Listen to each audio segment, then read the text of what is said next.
Listo, grabando. Por fin salimos al aire después de tanto tiempo. Lo están echando de menos nuestros seguidores en YouTube y en Facebook. Así he visto, así he visto. Vamos embalados con los videos. Están viendo nuestros videos. Cada día están sumando más y más. A Van ver, aumentando. echémosle un vistazo Ya rápido. llevamos como 10 ya, po. ¿Cómo, Están perdón? nuestros fanáticos esperando nuestros videos. Ya llevamos como 10 podcasts. Este justamente es el 10º. Hágale, mijo. Bien, vamos bien. Hay que agradecerle a todos los que cada día nos dejan comentarios y a los que nos dan un like, que es importante, porque la plataforma de YouTube reconoce los likes por cada video y los promueve más en su plataforma. Claro, Y también es importante decirle a nuestra gente que nos escriba, que nos deje buenos comentarios positivos, ojalá constructivos, porque un comentario puede ser también negativo, pero sin mala intención y sin ánimo de destruir.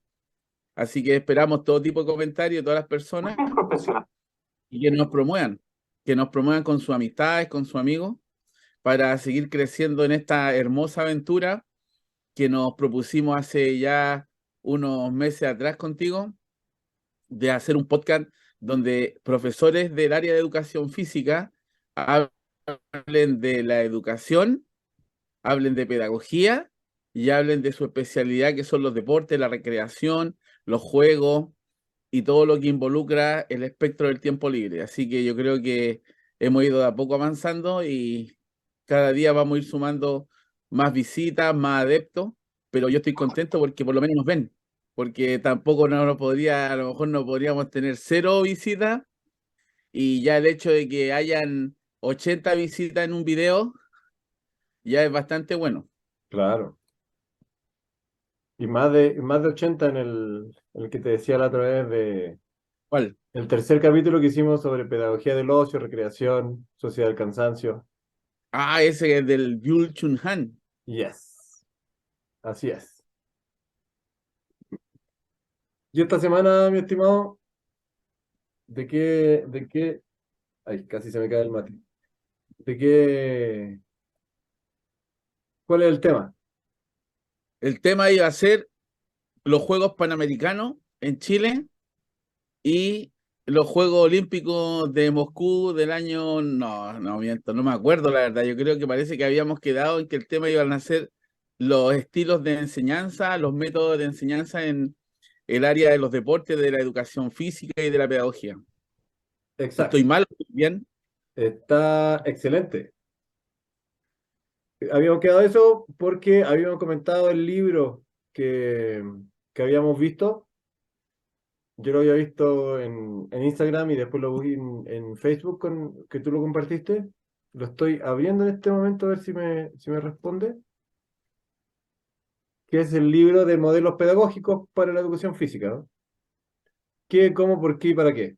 Son un montón de autores que hablan de diferentes modelos, planteando primero qué es un modelo pedagógico, ¿no?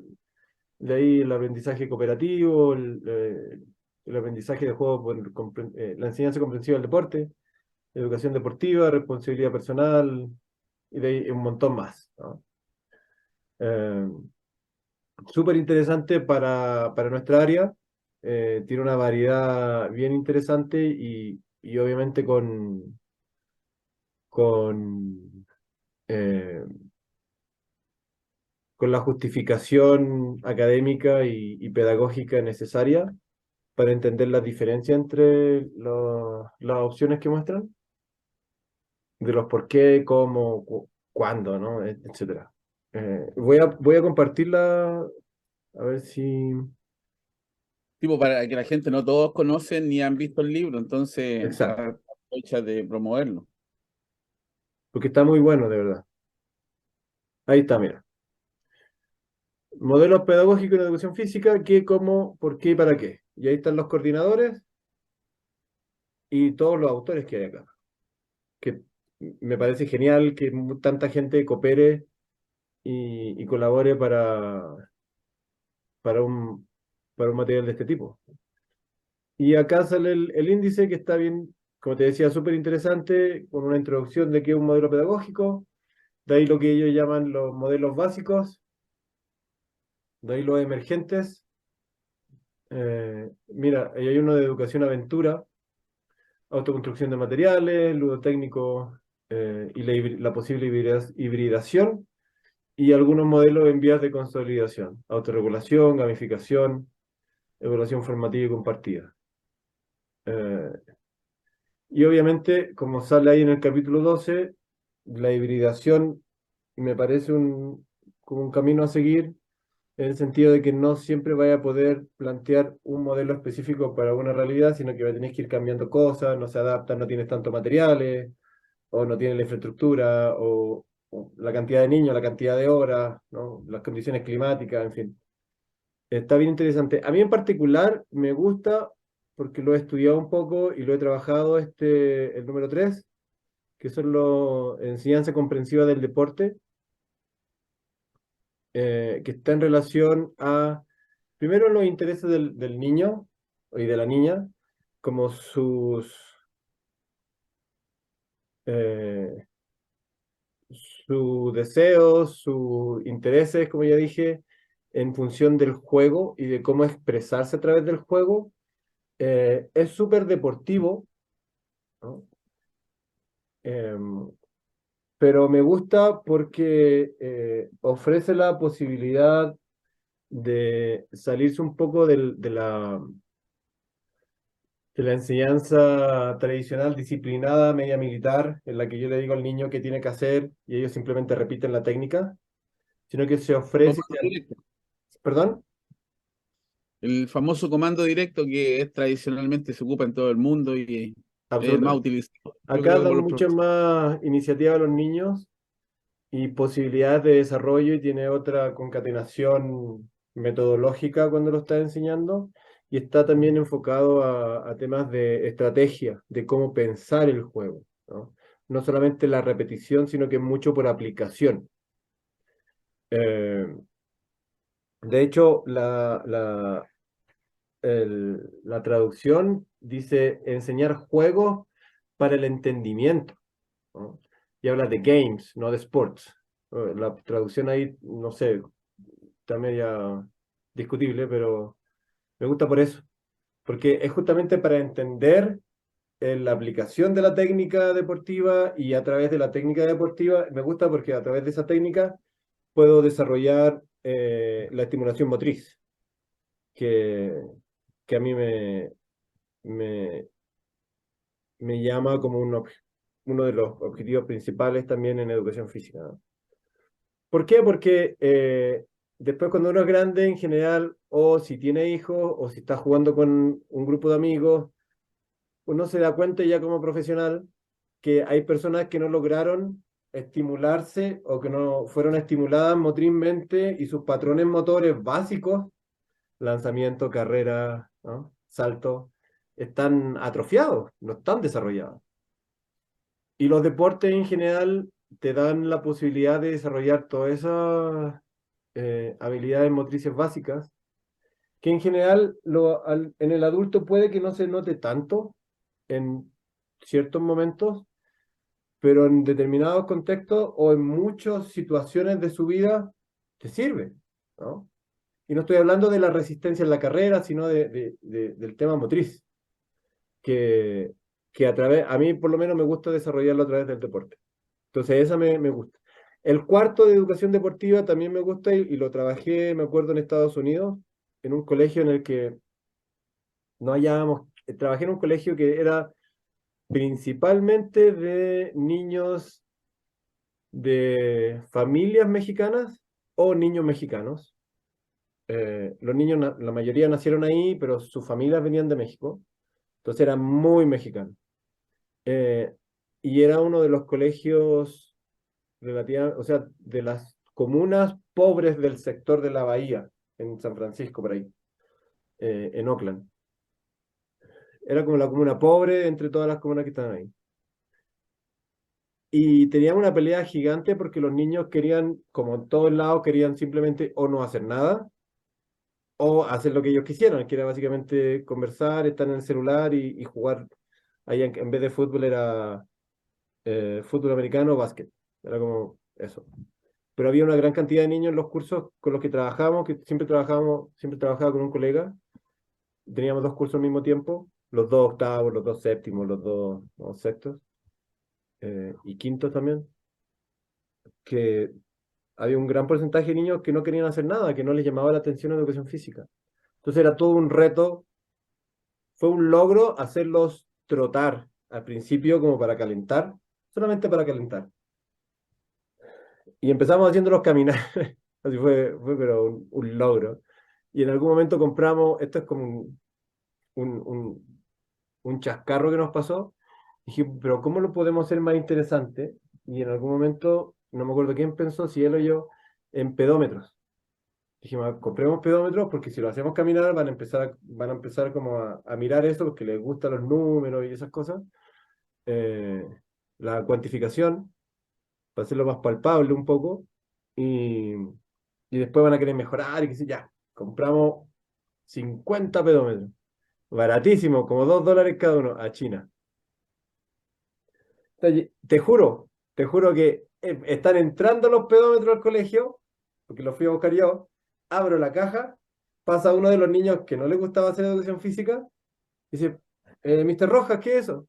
Digo, son pedómetros, te los ponen en el cinturón y cuando caminas te marca los pasos. Lo toma, hace esto, taca, taca, taca, taca, taca, taca, 50 pasos. Dijo, oh, acá me voy bien en su clase. Nos cagó, pero te juro, sí, estaba entrando, pasando la entrada del colegio, abro la caja, se lo paso y nos jodió toda la expectativa que teníamos referente a los pedómetros. Y de ahí una profesora que trajeron del distrito nos hizo una capacitación sobre esta educación deportiva, que es básicamente a través del deporte generar como una especie de temporada deportiva. Entonces genera grupos que trabajan toda la unidad en el deporte que sea, puede ser hasta baile, ¿no? Pero trabajan juntos. Y la primera parte, obviamente, la pretemporada, es prepararte para el deporte y después la temporada, hacer el campeonato, pero donde cada estudiante tiene un rol diferente. Ahí está el entrenador, está el preparador físico, está la persona que lleva la estadística, están algunos que hacen de árbitros y tiene rúbricas y tiene estándares para cada rol, ¿no? Porque hay niños que a veces no juegan tanto, entonces prefieren estar como anotando, o son buenos para las matemáticas, pero no para el deporte, y anotan, igual tienen que practicar el deporte, pero están preocupados de eso. Hay gente que está encargada, no sé, del marketing, y hacen los pósters, las canciones y la publicidad para el equipo, eh, y nos funcionó espectacular. No al nivel del detalle que nos habían enseñado a nosotros, porque tuvimos que adaptar un montón, pero nos sirvió y con eso entusiasmamos a los niños, tomaban iniciativa en dibujar los pósters, en hacer algunas canciones, nombres de equipos, en organizar a su equipo, en entrenar al principio y después el campeonato. Era, a mí me encantó. Esos dos, el 3 y el 4, me encantan. Bueno, el 2 yo el que más trabajo y lo trabajo desde siempre, el aprendizaje o en este caso también el juego cooperativo, ¿no? Yo ya estoy sacando de mis clases en el aula la competencia, como te decía ya hace muchos años atrás, el concepto de competir y todo lo que engloba y todo lo que engloba este paradigma, po. La competencia va de la mano con el rendimiento, ¿no? Son inseparables. Ajá. Y, y también incluso podríamos armar una triada o una triangulación entre la competencia, el rendimiento y el individualismo, porque en la competencia hay un ganador nomás, po. Ah, no En el sé. No, atletismo, no sé en si el estoy tan de acuerdo atletismo con eso. hay un ganador. Pero en el atletismo. Bueno, y se puede ejemplificar en muchos deportes, incluso en los deportes colectivos, porque en un mundial de fútbol donde juegan 11 hay un equipo que gana. Pero eso no es individual, Y es una victoria colectiva. claro, pero quedan cuántos equipos fuera. Y es más, y con la distribución y forma, en el paradigma que mueve la competencia, aunque incluso sea un equipo campeón del mundo, el mismo sistema hace que haya uno de ellos, de los 11, que brille más que otro, como el máximo goleador, el mejor jugador del mundo, y pareciera que los demás no existen, ¿no? En el básquetbol era Jordan, pero Jordan parece que no necesitaba equipo, jugaba solo, por la forma en cómo lo elevan a ser el mejor jugador de la NBA, el mejor jugador del equipo, el mejor máximo goleador. Pero un jugador para ser máximo goleador necesita que alguien le habilite un buen pase. No, pero Y cuando se habla de necesita, Jordan como el mejor de la historia, se habla al mismo tiempo del pedazo de equipo que tenía con Pippen, Rodman y los demás. pero eso ahora llévalo a los 11 o 15 equipos que compiten en la liga y solamente se puede, a lo mejor se podría aplicar en lo que tú me estás diciendo, en uno solo. El mundo tiene que girar en torno al cooperativismo, ¿no? Entender de que entre todos nos tenemos que ayudar. Y de ahí la educación física y nosotros los profesores que somos humanistas y que buscamos el desarrollo humano deberíamos buscar los más altos valores. Y los más altos valores no es el individualismo, ¿no? Sálvate solo. Porque como llegamos al mundo en sociedad. Vivimos en sociedad, vivimos en comunidad. Por lo tanto, el reflejo de esas buenas prácticas deberían estar también reflejadas en el juego y en los deportes, ¿no? Entonces, yo siempre he trabajado eso porque me convencí desde un principio. El tema está en que nosotros, los educadores, dependiendo del país donde trabajemos, tenemos ciertos modelos que tenemos que realizar, porque si tú te das cuenta, nosotros no nos mandamos solos, po. El profesor en la escuela tiene que seguir un currículum, Sí. ¿no? Hay una matriz y esa matriz es la que está justamente viciada, ¿no? Está diseñada de acuerdo también al patrón económico y al paradigma político que guía, en este caso, cada gobierno. Y desde ahí que China tiene un modelo de educación, Estados Unidos tiene otro modelo de educación, los franceses tienen otro modelo de educación y los africanos tienen otro modelo de educación y hay países que han estado colonizados justamente y han estado sometidos a esos modelos. Ahora recién acabo de leer una información que en Temuco 4 colegios les van a aplicar el sistema de modelo finlandés, imagínate. Van a experimentar en 4 colegios de Temuco. Y yo me río de la información de alguna manera porque me doy cuenta que los mapuches, porque Temuco es la zona del Gualmapu y del Gulumapu principalmente, en donde está el mayor territorio mapuche, huilliche, mapuche pehuenche, mapuche picunche y mapuche huilliche, ¿no es cierto? O lafkenche que me faltó. Y resulta que ellos tienen su propio modelo educativo que es el Aucantún Kimun. Entonces, en vez del gobierno de Chile promover en esa misma zona el modelo del Aucantún Kimun y del Kimel Tugun Kimun, que es el modelo educativo mapuche, van a experimentar en colegios con el modelo finlandés. Entonces, ahí cuando uno dice de qué estamos hablando, ¿no? ¿Cuáles son los niveles culturales que manejan las autoridades de este país para tomar esas decisiones y copiar un modelo totalmente eurocéntrico, foráneo, y que ni siquiera iguala ni se acerca a la sabiduría que tenía el pueblo mapuche en materia de educación? Ajá. Así que ya hace poco yo me di cuenta también cómo, por ejemplo, el gobierno destituyó a la ministra de Cultura, quien yo la conocí, como te contaba, en Forestal. Nos fue a visitar a los niños que se le habían quemado sus casas. Y como soy muy observativo, me di cuenta que era una cabra joven, como que con un gobierno joven, tenemos un presidente de 35 años, por lo tanto la edad promedio de las autoridades máximas de este país están en esa edad, y esta dama de haber tenido unos 35 o 30 años, y yo con 48 años de vida observando Me esperaba una autoridad cultural nacional del gobierno de Chile que iba a promover su gobierno, que iba a acercar a hablar con la gente, con una personalidad arrasadora, y lo único que hizo fue sacarse fotos y darle la mano a la gente y saludarla e irse. Y la sacaron. La sacaron y yo creo que la sacaron porque no comprometía el rol que debía haber tenido. Entonces, si ahora tú lo llevas a nivel cultural, también le pasó a la ministra de Deporte. Fue destituida del gabinete y en Facebook yo puse que lamentablemente llegan a los cargos sin tener un sello identitario sobre qué quieren hacer con el deporte.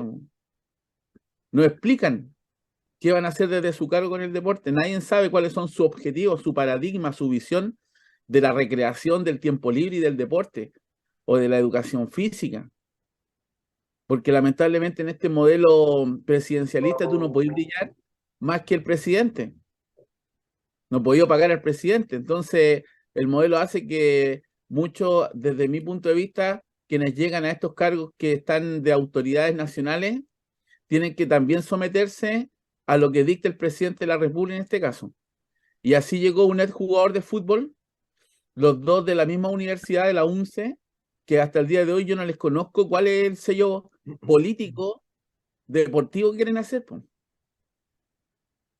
Entonces ahí es cuando tú te empiezas a analizar cómo lo estamos haciendo ahora, el nivel cultural, cuántos saben, cuántos se manejan en el área, porque una persona para poder plantear un modelo pedagógico como el que estamos hablando, como el tema que vamos a hablar hoy día, estrategias de enseñanza y lo que sea, tiene que tener un manejo de lectura y nivel cultural muy amplio para poder desenvolverse de buena manera y decir, este es el rumbo que vamos a tomar y estas son las medidas que vamos a realizar y estas vamos a sacar y estas vamos a potenciar para lograr ese objetivo.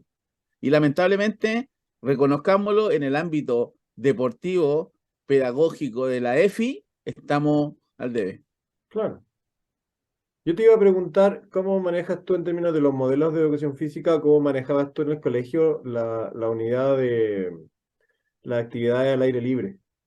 Yo me acuerdo haber leído los planes y programas en Chile de educación física y tenían una unidad al menos, tenían material, o sea, objetivo, aprendizaje esperado, qué sé yo, sobre orientación en espacio, sobre actividad del aire libre, porque tú trabajaste eso. Y hay digamos, un miedo en general, sí, un miedo, diría yo, a jugársela por esa línea, en parte porque salir fuera de las paredes del colegio genera inseguridad, ¿no? Como que estar contenido, estás tranquilo, no pasa nada, a pesar de que pueden haber accidentes dentro del colegio, y los hay, pero las posibilidades aumentan al 1000% cuando sales, y los permisos, y mejor no, porque ¿para qué no? Evitemos los problemas. Entonces, en función de la forma de trabajo, llamémoslo modelo, ¿cómo lo trabajabas tú? Bueno, porque yo tuve muy buenos profes en esa área. Tuve muy buenos profes. Yo creo que tú conociste al profesor Jorge Gómez Silva y al profesor Claro, Jaime Suela Romero, ¿o fueron mis no? profes, sí. Claro, que tienen una visión diferente, profesores que son de escuelas más antiguas y justamente con unas escuelas que se han ido eliminando del currículum. Ellos, aparte de ser profesores de educación física, por ejemplo, ambos eran montañistas. Entonces, cuando tú practicas el montañismo desde joven y llevas mucho tiempo yendo a la montaña, por ejemplo, tú vas adquiriendo y vas viendo y vas olfateando y vas palpeando, eh, tocando, respirando, que la incertidumbre es un tema que abarca toda la vida. Sí, Como tú bien dices, tú puedes esguinzarte el pie jugando a la pelota en un partido de fútbol o de rugby, porque pisaste mal un hoyo que había en el césped, o porque claro. alguien te pisó, o porque cuando vas en la montaña en un sendero había una piedra y cayó tu pie dentro de una piedra que te dieron, ¿cierto? Un surco y te guinzó el tobillo. Entonces, ¿qué ocurre? Que esa escuela, cuando tú tienes experiencias, buenas experiencias, no solamente desde tu ámbito formativo, desde tu alma mater, con mucha salida a terreno, ya a eso tú le sumas tu experiencia propia en tu club de montaña del barrio, de tu ciudad, y a lo mejor rodeado de gente que también practicaba eso, tú adquieres otro tipo de seguridad, tú ves la vida de otra manera. Entonces tú llegas a un colegio en donde no todos son montañistas, el director a lo mejor con suerte anda en bicicleta. El sedentarismo Y, campea, claro. claro, y su vida fue en torno de la casa a la plaza del barrio, con mamás muy, padres muy aprensivos. Entonces tú llegas y tú tienes que lidiar o luchar contra un 80, un 90% de la gente que integra el sistema escolar que no está acostumbrado a esto. Y ahí es cuando aparece el término que tú bien dices de peligro, ¿no? Oye, pero vaya a sacar a los niños y si les pasa algo, Claro. y empieza la típica que a mí me salía siempre. ¿No creéis que es mucha responsabilidad? Pero el tema es justamente que nosotros estamos hablando desde ámbito pedagógico a nivel profesional. Yo te puedo crear una conversación entre nosotros dos como profe y yo te cuente, oye, ¿sabéis que mañana voy a hacerle una paleteada a un vecino y lo voy a operar? Sí, bueno, yo algo cacho, vi en YouTube cómo se abre la guata, porque parece que tiene algo en el estómago y hay que abrirlo. Entonces, claro, a lo mejor tú me vas a decir, oye, pero no será peligroso y no tenés miedo a que se te muera. Claro, pues tú me podés decir eso porque estamos hablando entre dos profesores de educación física y uno de estos profes locos se cree de médico y quiere operar. Pero cuando tú, en un colegio con actividades pedagógicas que es donde te han enseñado a trabajar con niños, porque eres profesor, eres especialista, y como profesor de educación física en tu currículum existe la salida a terreno, existe la salida a la montaña, al cerrito, a la plaza, a la playa, en donde te enseñan técnicas de impacto mínimo, manejo de grupo, que esa conversación ocurra es donde estamos mal, ¿cachai? En que otro colega te diga, oye, pero vaya a sacar a los niños, ¿de qué estamos hablando? Si para eso no enseñaron. Entonces, yo tuve esa escuela, po. Tuve muchas prácticas pregrado, segundo año de educación física, campamentos escolares, 1000 niños de campamento, y mis profes me pasaban 10. Y ahora, sí, ya, te vas a encargar de 10 niños, esa es tu carpa, y tenés que encargarte durante 10 días de esos 10 niños de 8 años. Van a andar contigo para todos lados, si van a la playa, contigo, si vamos al cerro, contigo. En tercero, en cuarto año, ya no tenía a cargo 10 niños, tenía a cargo 100 niños, se llama un subcampo. 10 carpas. Entonces yo estaba a cargo de 100 niños, pero a la vez también guiaba y estaba a cargo de 10 monitores, porque nuevamente un monitor se hacía cargo de 10 niños. Entonces, Sí, como estaba a cargo de 100, estaba a cargo de de 10 100 niños minutos. y 10 monitores. Sí, Así tú vas sumando y vas creciendo dentro de tu especialidad.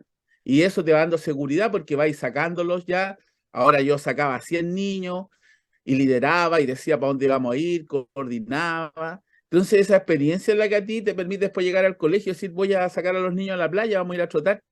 Pero viene la otra persona que nunca ha tenido esa experiencia, que no es de tu área y que es la que lidera y te pregunta, ¿y va a salir con un niño? ¿No será peligroso?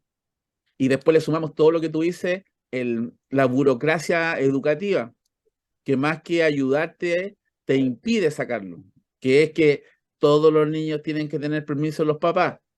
¿Qué pasa si 2 o 3 niños no le dieron permiso? Ah, no sé, usted se tiene que hacer cargo de esos 2 niños, no los puede dejar aquí botados.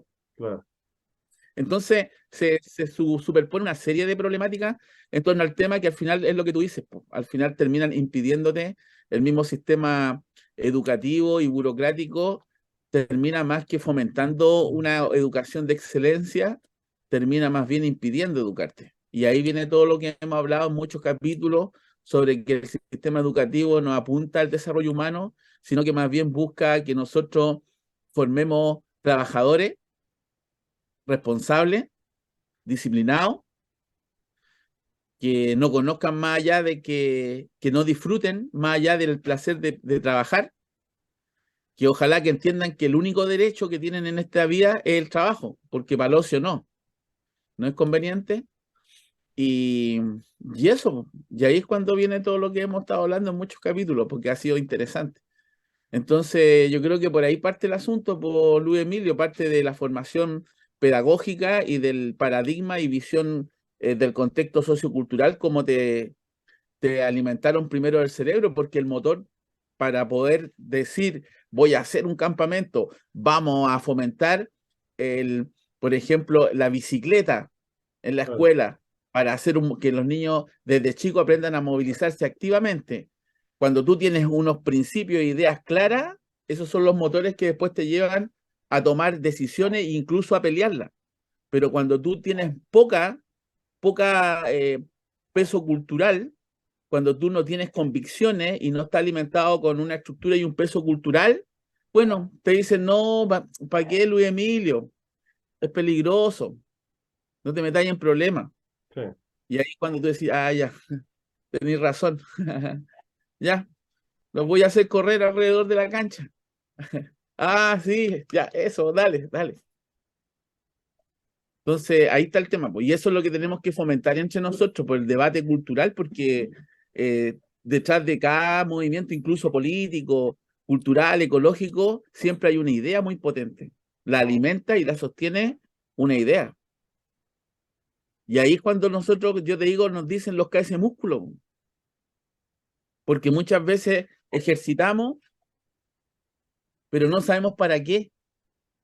Claro, Hay gente que tiene así unos bíceps, e incluso como decía el profe de anatomía, cuando va a echarse algo a la boca, el bíceps le impide anatómicamente que poder flectar el codo de buena manera para llevarse algo a la boca. Entonces la progresista el pregunta es músculo. hasta dónde tú tienes que inflar el músculo. Hasta para eso tú tienes que tener una respuesta ética, moral. Y ahí estamos débiles.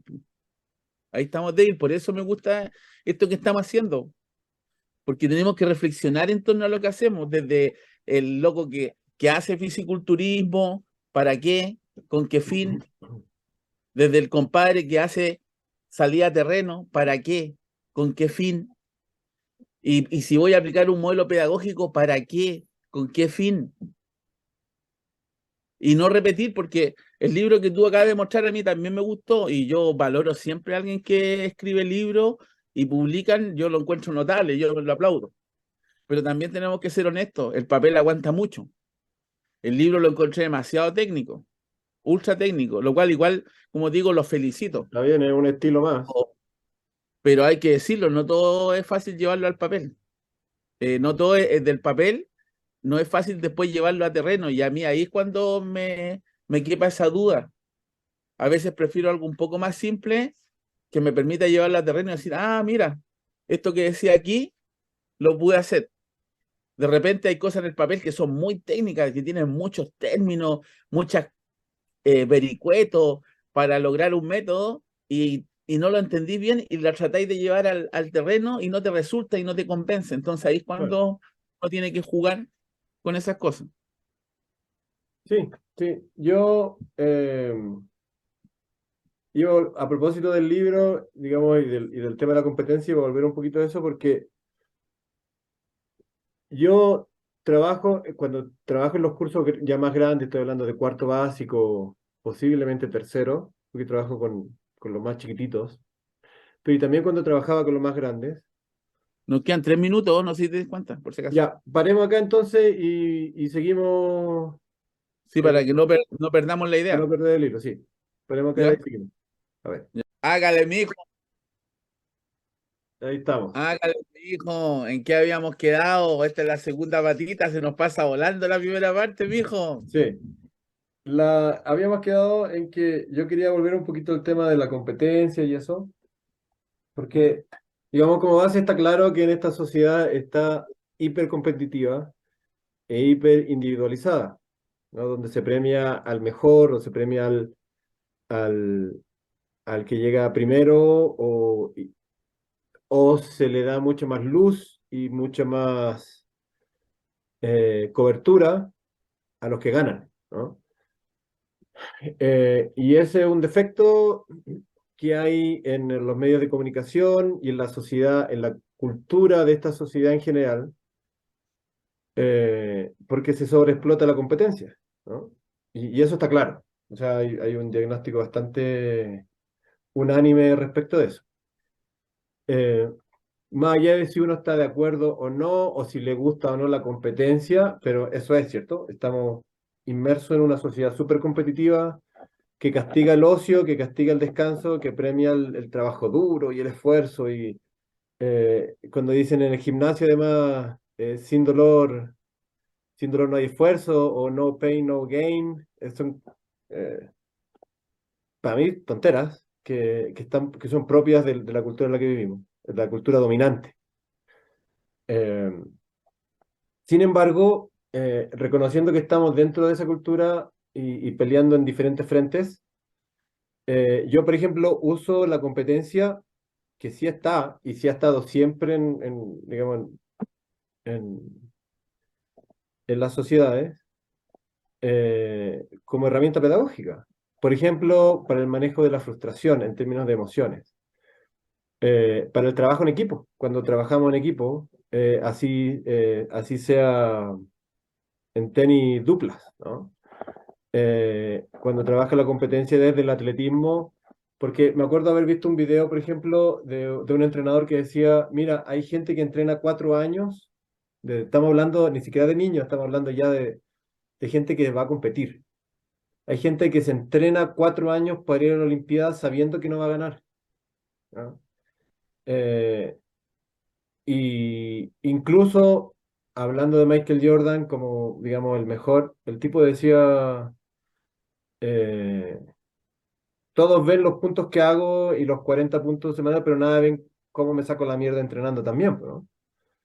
Entonces, ese tipo de elementos que no se ven en el proceso de llegar a convertirse en el mejor, en el que ganó, en eso, son súper valiosos, pueden ser súper valiosos también desde la educación física, y yo lo he trabajado un montón en este tiempo en términos de manejo de, de emociones, la regulación emocional frente al fracaso. Y también frente al exceso de exitismo que tienen los niños que ganan, ¿no? O sea, está bien, ganaste, ¿no? Pero no hay para qué burlarse del que perdió, no hay para qué insultarlo, se puede ganar bien y también se puede perder bien. O sea, mientras tú des todo lo que tuviste, y eso lo aprendí un montón cuando estaba intentando aprender ajedrez, eh, uno pierde y es clarito, depende de uno, no depende de nadie más. Eh, Pero lo que sí puedo hacer es analizar por qué perdí, qué fue lo que me falló en mí o en mi equipo, y desde ahí plantearse un plan de mejora. Entonces, ¿cómo puedo mejorar en esto que entiendo a mí me gusta o que estoy aprendiendo? ¿Qué es lo que falta? Y desde ahí que te decía que esos dos modelos me gustan mucho porque plantea la posibilidad de darle el poder al niño de decir, mira, autoevaluémonos, aprendamos a ser honestos con nosotros mismos y me dicen, profe, mire, en realidad me equivoqué. eh, o no alcancé a desarrollarme tanto en el control del balón, o en el lanzamiento al aro, o digamos, en algún elemento, que es lo que a mí me interesa, no tanto que aprenda a lanzar, sino que él pueda aprender a conocerse, ¿no? Entonces, desde ahí tomo yo al menos la competencia en los deportes, porque en algún momento, si estamos aprendiendo un deporte, llega la competencia. Y me pasó, por ejemplo, al principio con fútbol, porque tengo un curso en particular de niños muy futbolistas y además son buenos, 4 o 5 niños dentro del curso y los demás no tanto. Y son súper brutos en comparación con los demás porque juegan duro. Entonces era muy difícil manejar la clase porque solo querían jugar fútbol ellos, los otros no querían hacer nada porque se sentían cohibidos. Al principio los manejé mixtos, después me pidieron, por quejas de los mismos papás, separar entre niños y niñas, mejoró un poco. Las niñas todavía muy reticentes y en contra de esto, pero llegó el mundial y todos estaban entusiasmados y seguíamos de vez en cuando practicando fútbol, comunidades, dependiendo de los objetivos que tuviéramos, porque vi que era una herramienta poderosa que estaba ahí, además por el contexto mundial. Y en algún momento las niñas que no querían jugar al principio llegan y me dicen, profe, no podemos creer lo que le vamos a decir, pero ¿podemos jugar fútbol hoy día? Y así, las quedo mirando con una ironía tierna, le digo, a ver, eh, ¿usted es la tanto? ¿O me la cambiaron en los ovnis que vinieron y me la reemplazaron por una niña que le gusta el fútbol? Dice, no, profe, si es verdad, si ahora nos gusta. Y como no jugamos con ellos, nos llegó a gustar, entonces ahora ellas quieren jugar. Y se quieren entrenar y quieren mejorar. Entonces, ahí me sirvió un montón esta parte más deportiva, media competitiva, y ellas buscan jugar y ellas buscan entrenar y se pelean porque pierden y conversamos y bueno, ya tiene razón, sí, ya como en realidad fue muy dura, discúlpame, te voy a poner nombre ficticio, ¿no? Discúlpame Isabela, me pasé. Ese tema de reconocer el error, de manejar la frustración, de manejar el orgullo de haber ganado, eh, me ha ayudado un montón en un curso súper complejo. Entonces, si se usa cualquier elemento humano, de desarrollo humano, como la competencia, si se usa con estrategias pedagógicas, puede ser útil, pensando que la idea es llegar, digamos, a generar lazos de cooperatividad, de solidaridad, digamos, esos valores altos y fundamentales de la humanidad. Claro, el tema está en que yo siempre me doy cuenta que a veces nos desviamos un poco del tema porque cuando hablamos de rendimiento, competencia y de todo esto que hemos estado hablando en este momento, en este podcast, hay que también saber situar desde el lugar en que estamos. Generalmente yo cuando lo hablo y lo manifiesto en este caso, en esta conversación, me paro desde el profesional que fue a una universidad en donde tuvo estudios, lectura y Claro, estuvo doctores y profesores que te enseñaron a hablar de estos temas. Pero resulta que nuestros estudiantes, aparte de vernos a nosotros y de considerar al profe en un menor grado, en un estándar más o menos malo por el mismo sistema económico que nos tiene votados y relegados dentro de los profesionales más mal pagados, dentro de las profesiones con más baja autoestima, que la gente no la sabe apreciar porque el sistema económico aprecia, la calidad de algunas profesiones van de la mano según cuánto ganáis, cuánto dinero es lo que te pagan. Nosotros estamos luchando con un mundo en donde no todos tuvieron esa posibilidad que te vengo diciendo. Entonces, cuando yo hablo desde este podcast, en donde me van a escuchar niños, jóvenes, no profesores de educación física, profesores a lo mejor de castellano, dueñas de casa, abuelita, algún familiar nuestro, que no son del área, tenemos que explicarle la diferencia entre que hay deportes con objetivos de rendimiento, de individualismo, de competencia, y no es cierto, en donde afloran todo esto que estamos hablando, y existen los deportes amateur, en donde uno simplemente va por el placer de jugar, de mojar la camiseta, de compartir, de conocer gente. claro. Que para lo que nosotros es obvio, para mucha gente no es así. Por eso lo saco a relucir. Ese es el tema, ¿cachai? Por Entonces, supuesto. muchas veces tú o otros colegas con que hablo esto me responden de como así, pero si eso lo sabemos, claro, tú lo sabes, pero el resto que no va a escuchar no. Por eso que hay que hincarle, ¿te das cuenta cuando tuvimos el tema de la educación, que yo te hablaba del eurocentrismo y hablamos del colonialismo? Sí, po. Nosotros nos podemos entender porque fuimos a la universidad, nosotros somos parte de una élite cultural, pero nosotros somos uno dentro de 100, po. Entonces, yo no doy por hecho cuando hablo de que todos entienden lo que es colonialismo, eurocentrismo, cuando hablamos de que el sistema educativo está en las religiones y el cristianismo, eh, podemos omitir una opinión como profesionales que más o menos hemos tenido cursos y hemos estado rodeados de otros profesionales con altos niveles de magíster o doctorado que nos van a hablar. Tú fuiste hace poco a un curso de neurociencia, pero no todo el mundo tiene la posibilidad de ir a un curso de neurociencia, entonces nosotros tenemos que partir hablando desde lo más básico, pensando que no estoy hablando con lo que estoy diciendo aquí, no es que no me vas a entender tú, Emiliano, colega, sino que estoy pensando que detrás de este video, cuando tú lo subas, vamos a salir y va a tener acceso a poder hacer un clic y ver nuestro video, niños de 8 9 años, niñas, alguna persona acostada, algún obrero que esté que tenga tele e internet en el hospital donde esté hospitalizado, ¿cachai? Entonces, desde ahí que nosotros debatimos desde estas cosas básicas y que para nosotros a veces pueden ser obvias, pero para otros no. Por supuesto. Y ahí es donde tenemos que dejar claro eso. ¿Te das cuenta? Y yo como profe y no como atleta, como te decía, yo tengo que buscar los más altos valores. Y los más altos valores en la escala social o valórica, moral y ética son la cooperación, la lealtad, el altruismo, el amor al prójimo, ¿no es cierto? Y si vamos a la escala, de esta misma escala, los últimos valores son el individualismo, sálvate solo, Claro.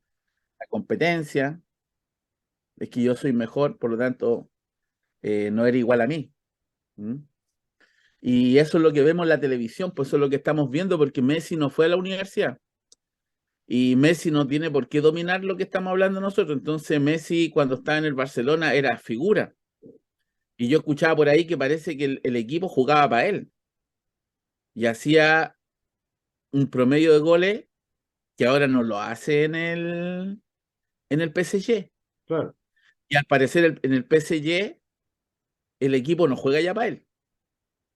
Y parece que hay un Mbappé que hace más goles que él y que hoy día tenía la jineta de capitán. Entonces, esas cosas las que ahí tenemos que ver, po, ¿cachai? ¿Será entonces tan bueno como dicen que si en un equipo todos jugaban para él y todos los pases lo buscaban a él y todos lo querían porque se conocían desde que estaban en la Masía, desde chico, y llega a un equipo francés donde ya no es el Messi de antaño y no todos lo conocen desde chico porque no estaban en la Masía, ¿cachai? Y ahora juegan para Mbappé y está un brasilero que también es bueno, como Neymar, y por lo tanto ahora ya no hace los mismos goles y las mismas jugadas. Entonces, todas esas cosas uno tiene que ver y pensar, y así todo, al final lo que nosotros hacemos desde la escuela, en donde estás tú en Ecuador y yo en Chile, y tú cuando estés en Estados Unidos o en otros lugares del mundo, vamos a tener niños que tienen el derecho a no gustarle el deporte. Si aquí lo importante es que yo como profe, si me toca ese niño y ese niño por obligación, lamentablemente tiene que aprobar educación física, lo mínimo que yo le puedo pedir como profesional o exigir es tratar de que le guste el deporte y no que al final sea una tortura el deporte. Claro. Y ahí cuando uno se tiene que preguntar cuáles serían los mejores métodos, estilos para lograr eso. Y yo lo encontré desde esta humilde universidad donde me formé, igual que tú, en Valparaíso, en la UPLA, con un estilo que se llama cogobierno, que me lo enseñó Choche Gómez en campamento, y que es algo que las escuelas les da así, se engrifan, y el sistema se engrifa, porque el cogobierno significa que los niños, junto a sus pedagogos, crean en conjunto un programa. Y esa es la tensión que existe también en la modernización de los modelos pedagógicos en general, porque todo modelo de proyectos, ¿cómo se llama en español? Eh, Indagación, autogestión, todo eso, implican darle un papel central al estudiante, ¿no? En el proceso en general. Ceder poder. Claro, claro. Y hay una tensión gigante en todos los colegios que intentan llevar y hablan y quieren, y yo veo con buena voluntad en varios colegios que quieren hacer eso, pero les cuesta un montón ceder el poder, porque implica Sí, flexibilizar tiempos, dar mejores condiciones a los profesores para que puedan planificar, porque tienen que planificar el caos, o darle, no planificar en el sentido de cuadrarlo, sino de poder guiarlo. Porque para eso te tienes que preparar. O sea, para estar atento, no a decirle qué tiene que hacer, sino a poder guiarlo cuando el niño no sabe qué hacer y está estancado en lo que él decidió hacer, ¿no?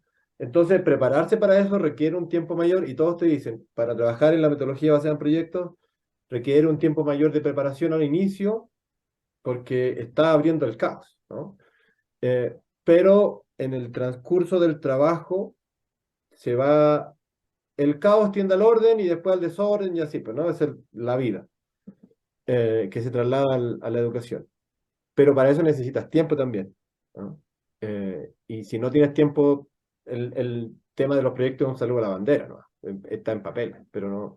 Pero todo esto, formas de educación, trabajo interdisciplinario, centrado en el alumno y todas estas frases cliché ya de ahora, tienen que ver con eso, con ceder poder, con autogobierno de los niños, con que ellos decidan desde sus intereses eh, su propio desarrollo. Hoy día escuché una cosa súper interesante que yo no tenía idea. ¿Tú sabes cuál es el país más sindicalizado en el mundo? ¿Alemania? Alemania. Tiene pero unos índices creo que de un 75-80% de sindicalización. No tenía, bueno, eso sabía, pero tú sabes por qué, a qué debe que esos niveles de sindicalización sean tan altos. No, la historia no la sé. Te la voy a resumir en una palabra porque la he escuchado ahora por unos sociólogos en un podcast.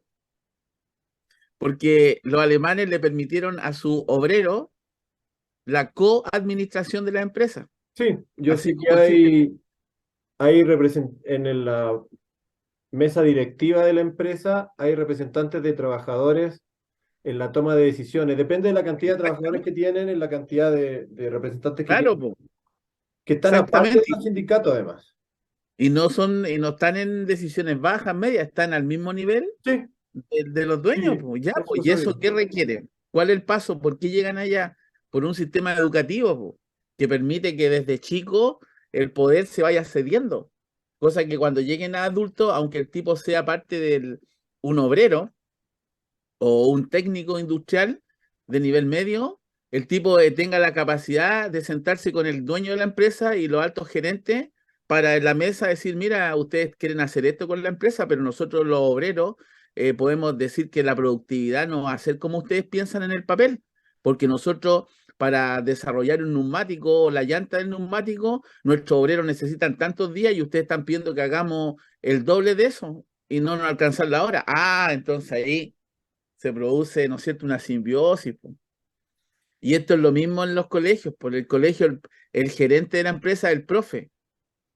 Y resulta que no le permite al niño tomar las decisiones que lo afectan a él, po, por la cuestión de poder. Porque como tú bien dices, el ceder poder significa otro tipo de cosas que a las cuales no estamos preparados, no queremos soltar. Claro. ¿Te das cuenta? Porque tú te encuentras con otro tipo, te vas a encontrar con sorpresa. Y ahí viene el miedo, la incertidumbre. Entonces, ese es el nivel de desarrollo. Si tú quieres una sociedad altamente desarrollada, tienes que entregarle también altos niveles de responsabilidad. Si no, no tiene sentido. Japón, en una escuela, en un video que vi hace poco, los niños hacen el aseo en la escuela. Lavan los platos. Cuando van al casino y almuerzan, no les lavan los platos. Ellos tienen que lavar su plato.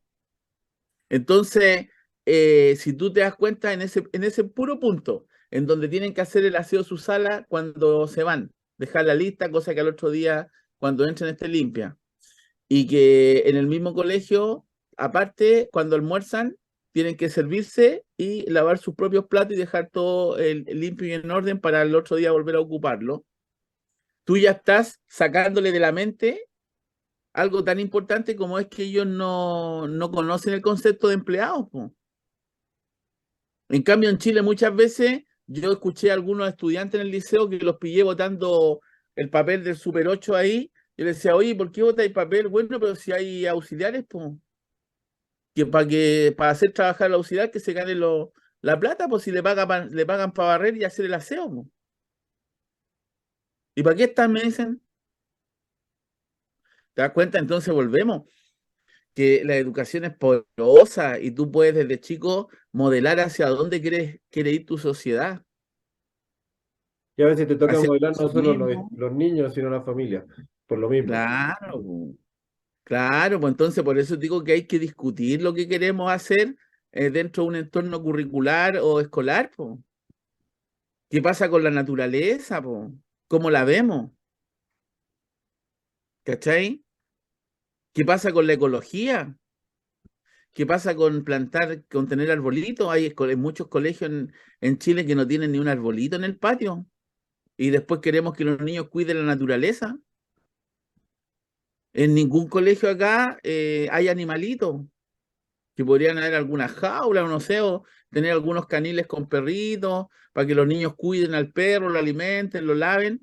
Y después le pedimos a la gente que cuide los animales, que tenga tenencia responsable a animales, si ni siquiera existe un acercamiento de la flora y fauna a los colegios.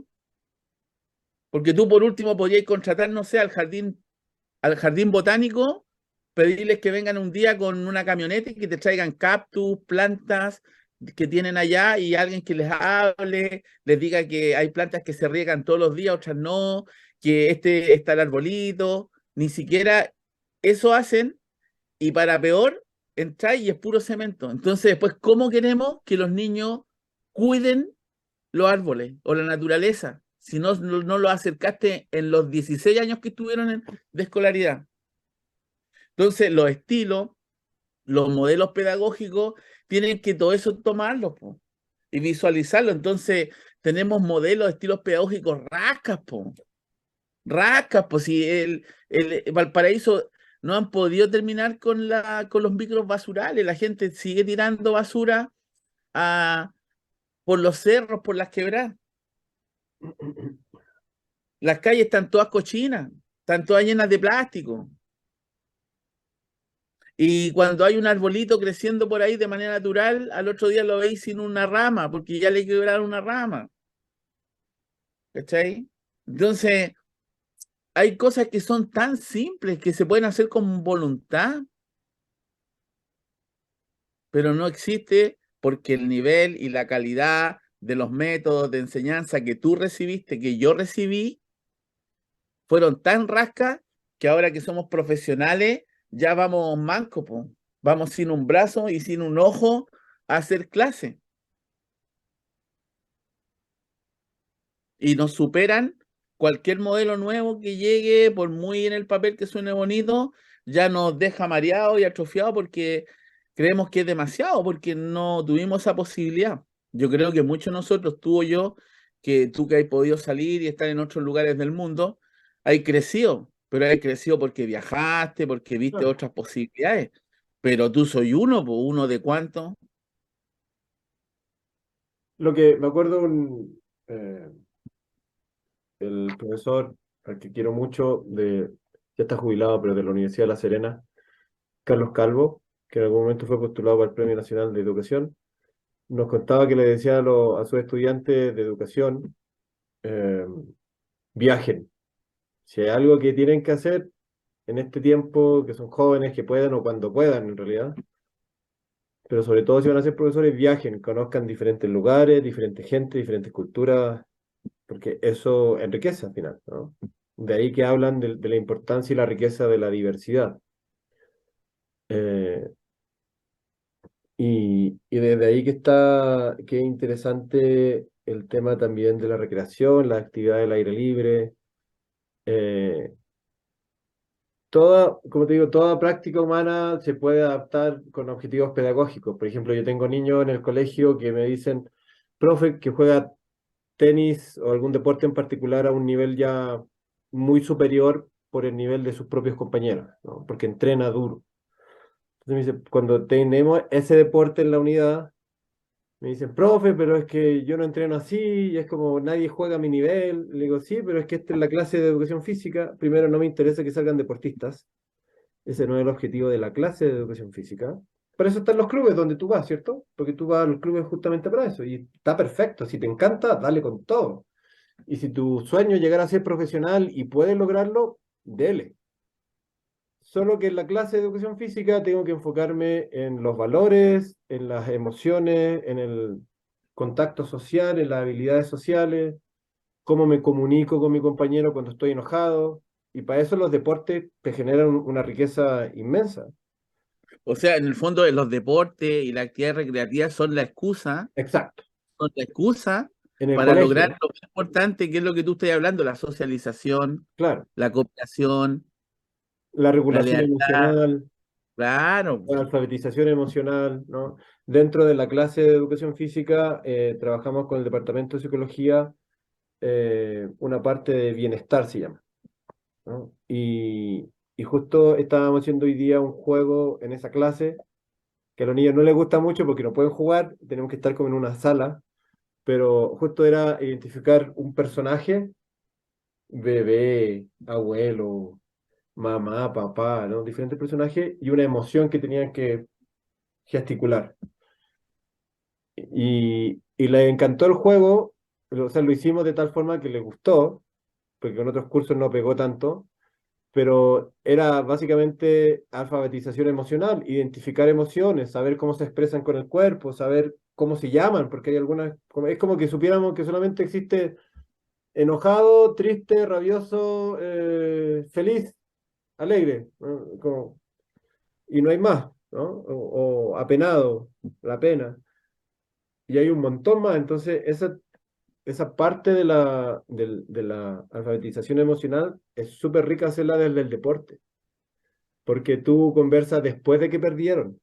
Yo, por ejemplo, espero que pierdan y se enojen y nos sentamos a conversar. A veces se me traslada el problema con los profesores después, pero yo le digo, mira, le mando un mensaje, le digo, mira, pasó esto, los muchachos se enojaron, perdieron, entonces están como picados y tratando de vengarse con palabras porque no pudieron ganar, pero digamos, lo intenté conversar y lo vamos a seguir reforzando, por favor, háblalo, ¿no? Y como trabajo también con otros, con las otras profes, que son la mayoría mujeres, eh, y el curso más difícil me cambió un montón. Al principio de la unidad les digo, miren, estos son los objetivos, decidamos en conjunto cómo los quieren trabajar semana por semana. Algunas semanas tienen más clases, otras menos clases, te puedo explicar el calendario, pero el detalle es, en estas 6 semanas que tenemos para trabajar estos objetivos, podemos, miren, se me ocurrió a mí trabajarlo, estas son las opciones. No las podemos hacer todas, pero ustedes díganme cómo les gustaría o si tienen otra idea. Y empezamos a conversar. Entonces después cuando llegan a la clase, a veces no quieren hacer eso y les digo, pero si ya lo acordamos. Y los demás vienen y dicen, sí, pues si ya conversamos con el profe y ya acordamos esto y lo vamos a hacer, entonces jugamos. Empezamos a hacer béisbol con un bate y una pelota, les expliqué nos demoramos explicando las reglas y les encanta, porque mientras le pegues a la pelota, los niños que no son tan hábiles en otros deportes se sienten integrados en este, por ejemplo. Y les fascina. Y ha sido un logro gigante para algunos niños cuando finalmente le pegan y logran llegar a la primera base sin que los quemen. Y se sienten felices porque lograron eso. Es como, Mister Roja, lo logré, lo logré. Le pegué bien, ¿no? Ya no estoy out. Eh, y es como un logro gigante solo llegar a la primera base. Y después la estrategia de eso, de, digamos, de hacer la carrera completa, eh, y se les arranca la pelota cuando están defendiendo, ¿no? Esas situaciones de los detalles de la clase en específico, como herramienta pedagógica, a mí me encanta, porque me da la posibilidad de hablar de las emociones, que es un tema que a mí me ha llamado la atención hace rato ya. ¿Tú conoces la pirámide de Edgar Dale? No, no, no, no me acuerdo. La pirámide de Edgar Dale responde a todo lo que tú me estás diciendo y eso demuestra, por ejemplo, por qué la importancia que tiene en nuestra área de la educación física. Cosa que la otra vez hablamos de que en Chile, por ejemplo, la mayor cantidad de horas es matemáticas, sociales, lenguaje, y como que los últimos ramos que tienen menos horas y están siempre en la última de la lista es música, arte y educación física. Claro. Lo cual la pirámide de Edgar Dale justamente hace que este paradigma se rompa. Pero en el fondo no ha cambiado, todo sigue igual, Sí, pero científicamente él demuestra que la pirámide de Edgar Dale dice cómo los niños aprenden y una pirámide, en donde dice que si tú solamente hablas, el aprendizaje es de un 5%, pero si tú aparte lees, es de un 10%, pero si tú ves, es de un 20%, pero si tú ves y escuchas, es de un 30%, y si tú haces que discutas y que tú puedas opinar, es de un 50%. claro. Si tú lo haces, ejecutas, es de un 75%. Y aquí viene lo más maravilloso, que si tú dices y haces, el aprendizaje es de un 90%. Y en eso está la educación física, y tú lo estás diciendo con los ejemplos. Tú dijiste, después de un partido en donde jugamos y en donde perdimos, y ¡ay! Nos enojamos, y los otros nos hicieron burlas, nos hicieron gestos, y se burlaron de nosotros, nos humillaron. Tú, después de vivir la experiencia, la desarrolla, que no es lo mismo que un profesor de castellano diga: "Ah, ya niños, hoy día voy a hablarles de las emociones. Y llegaron los cabros del desayuno en la casa, no ha pasado nada, no han jugado la pelota, y tienen que imaginar, pensar y crear, y ahí está el 5% que no entienden, po". Si la pirámide de Gardale es clara, por eso que yo te decía que nosotros los profes ya se sabe que para educar tú ya no puedes decir, tú no puedes hablar de que yo quiero un mundo bueno, que niños ustedes tienen que Claro. querer al prójimo, si tú te ven al rato después que tú estás ahí retando a un estudiante, o te ven discutiendo con un apoderado, o incluso agrediendo a algún vecino. O a ti como profe, que tú le digas a los niños que hay que cuidar la salud, que tenemos que estar sanos y que tenemos que tratar de no contaminar el mundo, si después te ven comiéndote un completo y después subiéndote a un auto para irte para tu casa, po. Si el cabrón, ¿qué te va a creer si el viejo contamina, anda en auto todo el día y nos está pidiendo que cuidemos el planeta? Y al viejo lo veo comiendo todos los días completo y comida chatarra, y después se para delante de la sala a decirnos que tenemos que cuidar nuestro cuerpo y cuidar el planeta. Eso es el problema de la educación, pues viejo. Yo estoy volviendo a irme a la U en bicicleta, y creo que lo vengo haciendo desde que soy estudiante y hacíamos ciclotour, y sigo siendo el único profe de la facultad que llego en bicicleta de educación física. Y tengo doctores, máster, ingeniero y todo en el área de educación física, y soy el único que llevo 20 años llegando en bici. Entonces, ¿qué pasa, viejo? ¿De qué hablan los otros profes? ¿Cómo vamos a hablar de movimiento activo si se suben a un auto? ¿A quién van a convencer? Entonces, ¿cuál es la excusa? Y lo que, bueno, es entendible, es que yo vivo en Viña, que yo vivo en Quillota, que yo vivo acá. ¿Te das cuenta? Entonces, por eso que los cabros se rebelan con nosotros, pues, y con las autoridades, por el fondo. Porque la autoridad dice: queremos una sociedad sana, queremos fomentar la bicicleta, y hemos creado 8 kilómetros de ciclovía, y el alcalde se sube una bicicleta, po, y sale con los concejales y todo, a andar en bici por la ciclovía, ¿no? Y todo. Pero nunca más, po, se subieron para la foto, po. Y por eso que los cabros están chatos de todos nosotros, de los adultos y de las autoridades, po. Porque no convencemos. Si tú ahora para educar tienes que ser, demostrar. Si ese profe te está diciendo que hay que bajarse del auto porque contaminan, porque los medios de transporte de locomoción emiten contaminación acústica y todo, lo primero que tiene que hacer ese compadre antes de plantear y pararse frente a un curso, es el mismo subirse a una bicicleta, po. O por último salir a correr, po, y hacerlo parte de su actitud de vida. A mí todavía se sorprenden que yo todos los días ando corriendo. Pero si digo, si soy profe de educación física, yo entiendo que como profe de educación física yo tengo que tener una actitud de vida deportiva. Así lo veo yo. Entonces, es el paradigma que hay que cambiar porque lamentablemente ya no nos compran ni nos creen porque solamente hablamos. No, está bien, a mí me gusta que no me crean.